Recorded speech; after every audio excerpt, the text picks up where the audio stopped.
You speak about economic management and economic managers, as well as economic modelers as well, in this case. But you've brought up interesting points here that have not been implemented yet.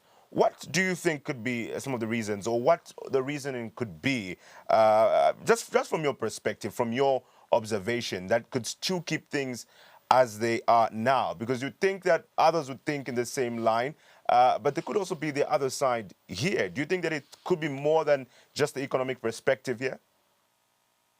Well, there is a rationale here, which I said earlier, we appreciate, we understand, because government wants to take its hands off in terms of this key variable that has led to such a huge debt. Because right now, government has a huge debt on the fuel subsidy that was extended to the industry. We subsidize fuel, and we haven't still paid off those companies that supplied the fuel. We still are about 460 million US dollars. So there's a huge debt sitting there. And if you look at the instability of our exchange rate, the instability of our own fiscal position as a country, energy has a bigger portion, is responsible for a bigger portion of why we are where we are right now. And I think this government is trying to be very prudent about this and say, hey, look, let us look at most of the things that have led us to where we are. And fuel is responsible for most of the instabilities we're experiencing at macroeconomic level. And therefore, government is beginning to manage this issue very well in some way. That is the rationale, and we understand this. We appreciate this. If I were to advise government on this, yes, we are doing well, but the way we are approaching on a monthly increment is not the right thing, not the right way to do. Can we bring about levels of sustainability? You know, where you don't want something that is like policy announcements, because this to me is like a policy announcement every month that has such a big effect on industry. It's like announcing taxation every month. To me, that's the way I look at it. And industry survives in an environment of certainty. Certainty is a critical thing, whether it's about investment, whether it's about export, whatever you want to talk about, it's about creating a certain environment that industry can properly read and make projections based on what you're doing. And that's why, by the way, every year the Minister of Finance in his budget does indicate to the industry about the key variables that companies can use to plan on. That's why the Minister of Finance every year will give a position on the foreign exchange reserves, because it has an input on industrial planning. You announce about the anticipated inflation rate, that in this coming year, we are hoping the inflation rate shall be between 6 and 8%. This has an impact on planning for industry, for the commercial sector, for lending, for everybody else. You announce about the growth rate, how much we anticipate the economy to grow. We'll grow by 3.5%. And industry projects that.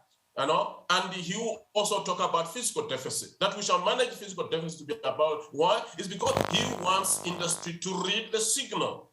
And it's really about reading the signal, that you understand the signal of government and appreciating that government will live by what it promises, that industry also makes respective decisions and planning. So there's a very strong link between government planning and government numbers, how industry responds. And one of those issues is about fuel, because you don't want uncertainty in this key variable. It creates a very high level of uncertainty. You are like announcing taxation every month, which should not be the case. Government can swallow this. Government can plan around this and make it such an anticipated increment, not every month. We have said, well, it can happen in an economy, in a huge economy. Why? It's because the swings are not that huge. You are talking about a swing of 1 cent, 2 cents. It's observable. It's within the planning of a company, but not where you're talking about swings of 3 kwacha, 4 kwacha. Now that is too high. No, Mr. Kanyama, yeah, sure. as we conclude here, obviously we are alive to the reasons that were given that necessitated the fuel increases from the beginning. But still on this issue of the monthly adjustments, and you talk about government planning in this case. Obviously, the president, being an economist himself, he does still have economic advisors. You have brought up some of the demerits, the disadvantages of having this monthly review and adjustments. But it seems like it might still be the case going forward.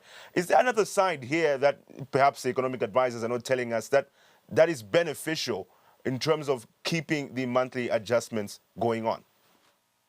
I can assure you that the president is aware of this. That I can guess. He is very awake to these realities and is possibly listening to our sentiments.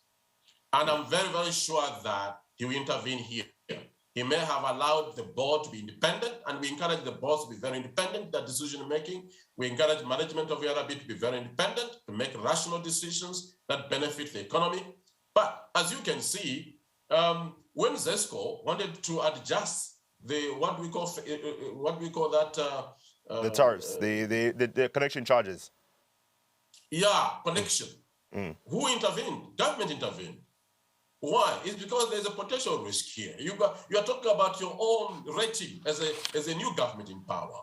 You are concerned about. You should be concerned about that, and I'm sure government is concerned about that. So I know that the president will get involved. I know that cabinet will get involved into this, and they'll say, "Hey guys, what is the best way to manage this? We can never have monthly adjustments in fuel. This is not a small thing.